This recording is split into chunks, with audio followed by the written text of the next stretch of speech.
For a few years now, the Bose QC35 and later the QC35-2 here were Bose's best headphones. Now the noise-canceling 700 are here, which don't really seem like a replacement so much as an evolution. You can still buy these. As a matter of fact, that's a big part of why we're doing this video. The QC35-2 are significantly less expensive than the new 700, which go for $400. So the question is, what's the difference?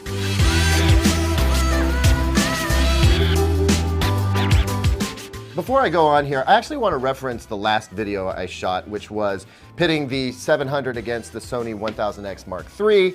Got a lot of comments in the comments section, which, you know, usually we do, but unlike with my TV reviews, there seemed to be some questions about things that I didn't address in that review. I responded in the comments. I encourage you to go read that, but in short, it comes down to this. I'm trying to describe the experience that you get with a headphone or a TV or whatever. Sometimes I don't dig into things that I don't think are that significant. For instance, with the Bose 700, you get 20 hours of battery life and the Sonys offer 30. 10 more hours is a lot. That's 50% more, as somebody rightfully pointed out. But you know what? That extra 10 hours of battery life has never done me any good at all. Should I have mentioned it? Probably so. But when I'm sitting here doing this in real time, trying to give you the best impression of what it's like to live with these products, I don't always think of everything. So keep the comments coming. I'll let you know in the comments section if I miss something. I'll fill you in on my observations there. Always happy to do it. And you know what? Keep it friendly, guys. All you have to do is keep it friendly. I'm happy to work with you guys on this stuff. You want to see something different in these videos? Tell me. Ask the TV folks. They know. I will change these videos to suit what it is you're looking for. Anyway, back to the subject at hand, the QC35-2 versus the 700. Where do we start? Well, let's start with looks to begin with. They obviously look very different. The hinge design is completely different. This is a more conventional sort of hinge design for Bose, but they've moved here so that the ear cups move along the headband. And you know what? I like it. And in fact, I have said that these are more comfortable, which some people think is just nuts. But I'm telling you, I wore them both again for a while, and maybe it's just my head, how narrow it is, or you know, how egg-shaped it is, or whatever. For me, it's all about where the weight gets placed.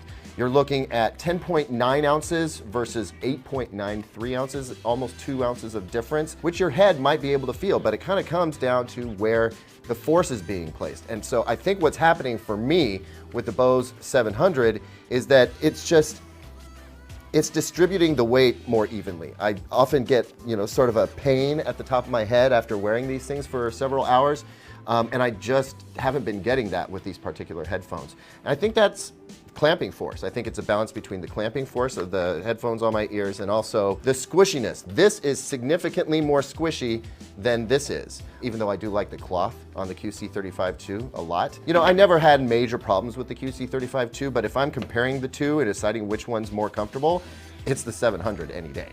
We can agree to disagree on that if you like. What is not up for debate is the situation with the battery and the charging. So with the Bose QC35-2, you remember my chief complaint was that it used micro USB. When they came out with the 35-2, they had an opportunity there to go with USB-C and chose not to do so at that time. As such, you don't really get a fast charging option with these headphones. It takes between 2 to 2.5 hours to fully charge them, in my experience.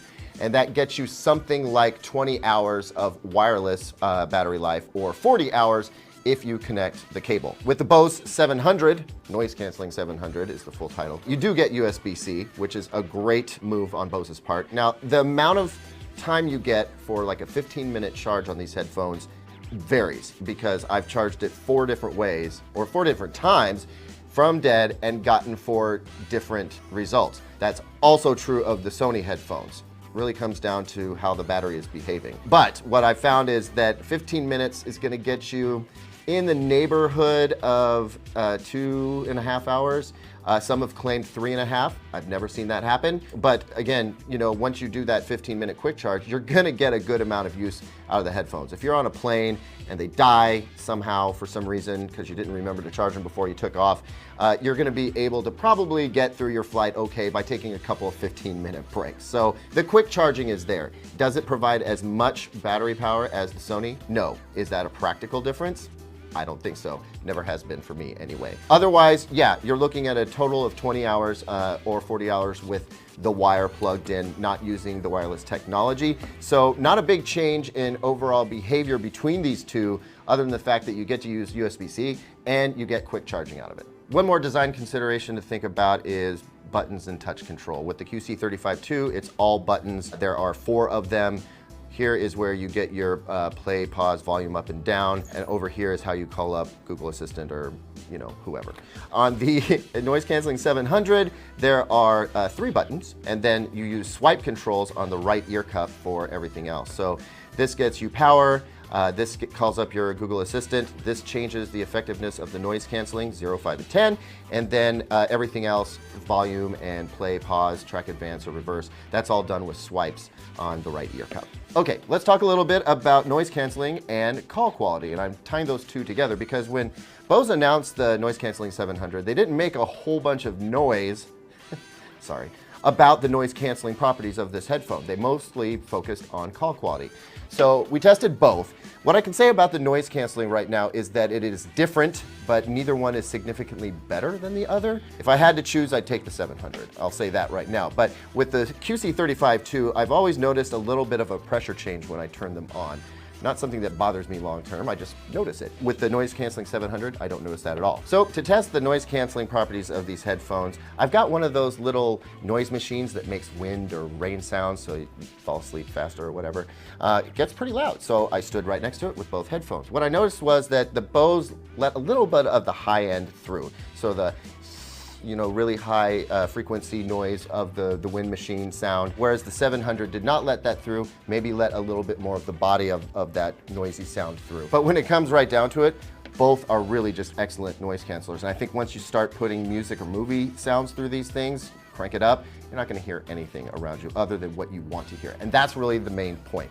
Both do an excellent job at noise canceling and not worth discussing considering the price difference. Now, what about that call quality stuff I was talking about before? Well, by far, the Noise Cancelling 700 are the superior headphone for making phone calls. They just block out more of the noise from around you so your voice comes through more clearly. It's not going to get rid of every noise. You're still going to hear buses in the background if somebody's on the street next to a bus. But for wind, breeze, that kind of thing, and just general noise, I think it does a great job of picking up your voice and communicating that to the person you're on a call with. Now I need to take a second to talk about apps, which I wish I didn't have to, but these things are getting so advanced, you almost need to have an app. With the QC35-2, not so much. You can do almost anything you need to with these headphones without getting the app, including pairing. You just can't give them a funny little name. Otherwise, everything that's in the app you can pretty much address with the headphones.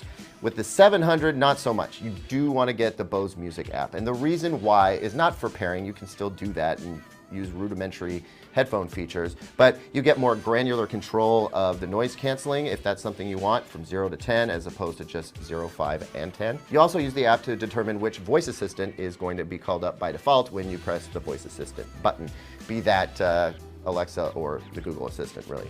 And there's a few other tricky things in there that you might want to get access to. Bottom line is, go ahead and get the Bose Music app to use with these headphones. It comes in handy every once in a while. Now for the big consideration, sound quality. Is there a big improvement here?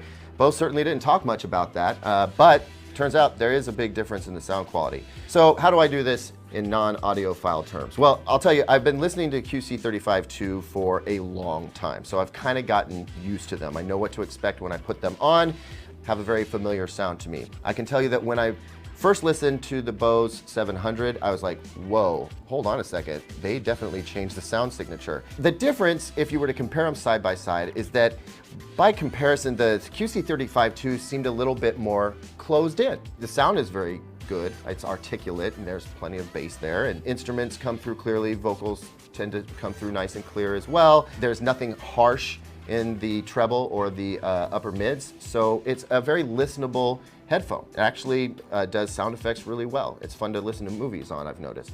With the Bose 700, they completely reshaped the sound signature. The most notable thing about it is that they've pushed the upper mids and the lower bit of treble so that you get more of a transient response, you know, when a stick hits a cymbal, or the edginess of brass.